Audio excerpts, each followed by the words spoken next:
अहिल्यानगरमधील धीरजसिंह राजपूत हत्या प्रकरणाने आता नवं राजकीय वळण घेतलं आहे. आमदार संग्राम जगताप यांनी थेट पोलिसांच्या तपास पद्धतीवर गंभीर प्रश्न उपस्थित केले आहेत. प्रमुख आरोपींना पाठीशी घातलं जात आहे का? तसेच हिंदुत्ववादी कार्यकर्त्यांवर वेगवेगळे गुन्हे दाखल करून प्रकरणाला वेगळं वळण देण्याचा प्रयत्न होत आहे का, असा सवाल जगताप यांनी उपस्थित केला आहे. अतिरिक्त पोलीस अधीक्षक वैभव कलबुर्मे आणि शहर पोलीस उपअधीक्षक दिलीप टिपरसे यांच्यावरही त्यांनी गंभीर आरोप केले आहेत. गेल्या 2 दिवसापासून शहरातील हिंदुत्ववादी कार्यकर्त्यांना लक्ष्य करून त्यांना विविध गुन्ह्यांमध्ये अडकवण्याचा प्रयत्न सुरू असल्याचा दावा त्यांनी केला आहे. वरिष्ठ अधिकारी या संपूर्ण प्रकरणाला वेगळा रंग देण्याचा प्रयत्न करत असल्याची शंका असून याबाबत मुख्यमंत्री देवेंद्र फडणवीस यांची भेट घेऊन त्यांचं लक्ष वेधणार असल्याचं जगताप यांनी सांगितलं आहे. पण नेमकं धीरजसिंह राजपूत हत्या प्रकरण काय आहे? आमदार संग्राम जगताप यांनी पोलिसांवर कोणते आरोप केले आहेत? प्रमुख आरोपीला अद्याप अटक का झाली नाही? आणि आता मुख्यमंत्री देवेंद्र फडणवीस यांच्याकडे कोणत्या मागण्या केल्या जाणार आहेत? या सर्व प्रश्नांची उत्तर आजच्या व्हिडिओमध्ये जाणून घेणार आहोत. नमस्कार, मी तन्वी आणि तुम्ही पाहत आहात सत्ता मंच. बातमी नव्हे तर बातमी मागचं विश्लेषण.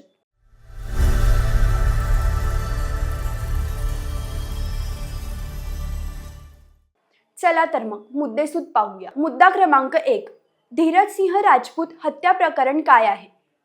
अहिल्यानगर शहरातील मुकुंदनगर परिसरात धीरजसिंह राजपूत यांच्यावर जीवघेणा हल्ला झाला होता. या हल्ल्यात ते गंभीर जखमी झाले आणि उपचारादरम्यान त्यांचा मृत्यू झाला. या घटनेनंतर शहरात संतप्त प्रतिक्रिया उमटल्या आणि प्रकरणाच्या तपासाकडे सर्वांचं लक्ष लागलं आहे. आमदार संग्राम जगताप यांनी या प्रकरणात सुरुवातीपासूनच आक्रमक भूमिका घेतली असून आता त्यांनी थेट पोलीस तपासाच्या दिशेवर प्रश्नचिन्ह उपस्थित केलं आहे. मुद्दा क्रमांक 2, संग्राम जगताप यांचे पोलिसांवर गंभीर आरोप. आमदार संग्राम जगताप यांनी अतिरिक्त पोलीस अधीक्षक वैभव कलबुर्मे आणि शहर पोलीस उपअधीक्षक दिलीप टिपरसे यांच्यावर गंभीर आरोप केले आहेत. गेल्या 2 दिवसांपासून शहरातील हिंदुत्ववादी कार्यकर्त्यांना लक्ष्य करून त्यांना विविध गुन्ह्यांमध्ये अडकवण्याचा प्रयत्न सुरू असल्याचा दावा त्यांनी केला आहे. वरिष्ठ अधिकारी या प्रकरणाला वेगळं स्वरूप देण्याचा प्रयत्न करत असल्याची शंकाही त्यांनी व्यक्त केली आहे. मात्र हे आरोप आमदार संग्राम जगताप यांनी केलेले असून याबाबत पोलीस प्रशासनाची अधिकृत बाजूही महत्त्वाची आहे. मुद्दा क्रमांक 3, प्रमुख आरोपीला अटक का झाली नाही? संग्राम जगताप यांच्या मते या प्रकरणातील मुख्य आरोपीला अद्याप अटक झालेली नाही.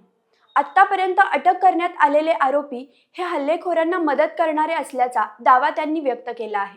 त्यामुळे मुख्य सूत्रधाराला वाचवलं जात आहे का, असा सवाल त्यांनी उपस्थित केला आहे. या पार्श्वभूमीवर प्रमुख आरोपी कोण आहेत आणि त्यांच्यावर कारवाई कधी होणार याकडे लक्ष लागलं आहे. मुद्दा क्रमांक 4, हिंदुत्ववादी कार्यकर्त्यांवर खोटे गुन्हे दाखल होत असल्याचा दावा. या प्रकरणात हिंदुत्ववादी कार्यकर्त्यांचा आवाज दाबण्यासाठी त्यांच्यावर खोटे गुन्हे दाखल केले जात असल्याचा आरोप संग्राम जगताप यांनी केला आहे. कार्यकर्त्यांवर गुन्हे दाखल करून हत्या प्रकरणाच्या तपासाची दिशा बदलण्याचा प्रयत्न होत असल्याची शंकाही त्यांनी व्यक्त केली आहे. त्यामुळे या आरोपांची स्वतंत्र चौकशी होऊन वस्तुस्थिती समोर यावी अशी मागणीही पुढे येत आहे. मुद्दा क्रमांक 5, स्वतंत्र अधिकाऱ्याकडे तपास देण्याची मागणी. या संपूर्ण प्रकरणाचा तपास स्वतंत्र अधिकाऱ्याकडे सोपवावा अशी मागणी संग्राम जगताप यांनी केली आहे. प्रमुख आरोपींवर तातडीने कारवाई करावी, तपास पारदर्शक पद्धतीने व्हावा आणि मुख्य सूत्रधारांचा शोध घ्यावा अशी त्यांची भूमिका आहे. यासाठी ते मुख्यमंत्री देवेंद्र फडणवीस यांची भेट घेणार असल्याचं त्यांनी सांगितलं आहे. मुद्दा क्रमांक 6, कुटुंबासाठी मदत आणि आरोपींच्या घरांवर कारवाईची मागणी. धीरजसिंह राजपूत यांच्या पत्नीला सरकारी नोकरी देण्यात यावी अशी मागणीही संग्राम जगताप यांनी केली आहे.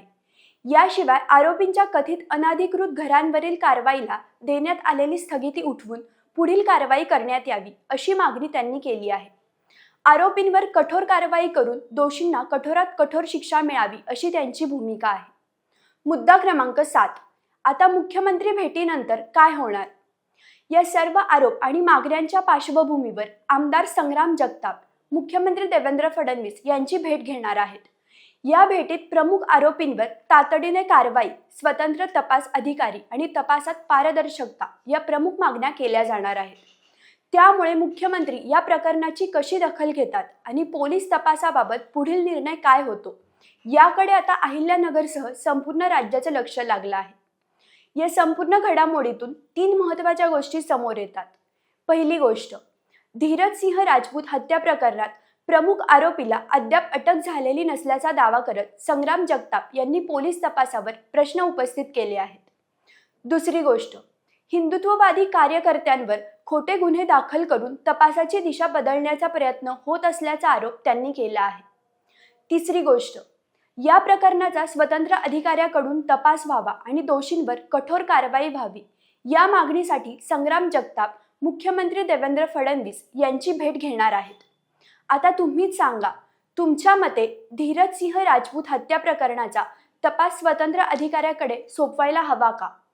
संग्राम जगताप यांनी केलेल्या आरोपांची सखोल चौकशी होण्याची गरज आहे का? तुमचं मत आम्हाला कमेंटमध्ये नक्की कळवा। व्हिडिओ आवडला असेल तर लाईक करा, शेअर करा आणि सत्ता मंच या यूट्यूब चॅनलला सबस्क्राईब करायला विसरू नका।